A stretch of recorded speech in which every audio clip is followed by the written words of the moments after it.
Hi friends, అందరికీ నమస్తే. ఈరోజు నేను వంకాయ బాజీ చేస్తున్నా. దానికి కావాల్సిన పదార్థాలు ఏంటియో చూపిస్తా ఫ్రెండ్స్.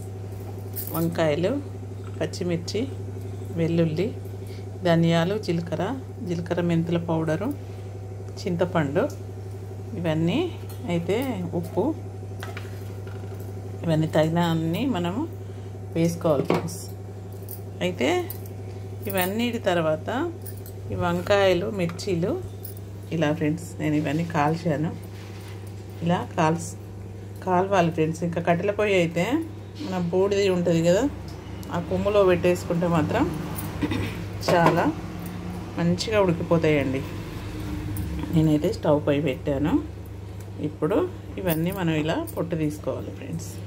పొట్టు తీసుకొని ఈ వంకాయలు ఉంటాయి కదా, చల్లారిపోయినాయి, మనం ఇలా చేసేసుకొని కొంచెం మాడిపోయింది ఇలా తీసేసుకోవాలి.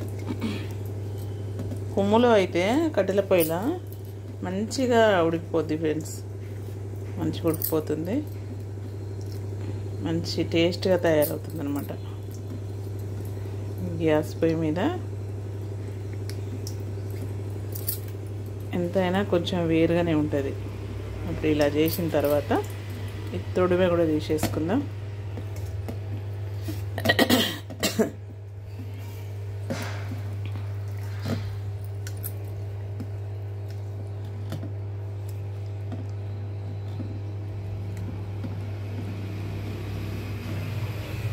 కూడా తీసేసి మనం అందులో వేసుకుందాం ఫ్రెండ్స్. నేను మొత్తం కట్ చేస్తా ఫ్రెండ్స్ ఒకసారి. అయితే ఇవన్నీ ఉన్నాయి కదా, ఇప్పుడు మనం చూడండి ఫ్రెండ్స్, మొత్తం ఇలా ఒలిచాం కదా, ఇదంతా ఇలా మొత్తం తీసేయాలన్నమాట. ఇట్లా విడివిడిగా చేసుకుందాం. చేయితోనే నలుపుతారు, కానీ మనం కాస్త గ్రైండర్లో వేసుకుందాం.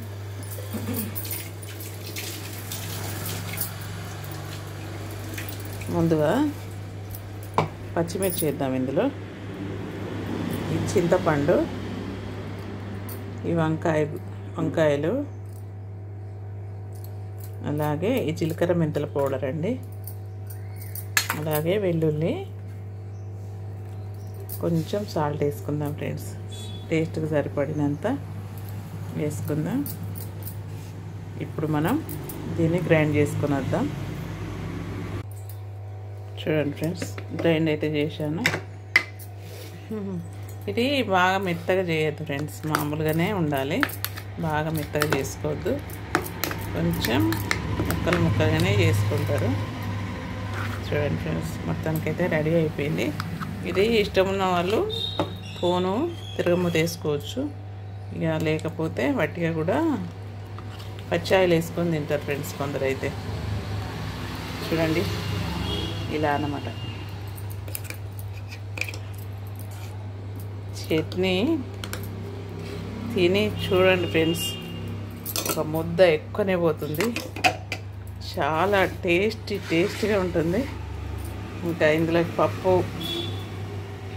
ఇంకేదైనా కర్రీ, ఏ కర్రీ లేకున్నా కూడా చాలా టేస్టీగా ఉంటుంది ఫ్రెండ్స్, చాలా టేస్టీగా ఉంటుంది. మీరు కూడా ఒకసారి ట్రై చేయండి.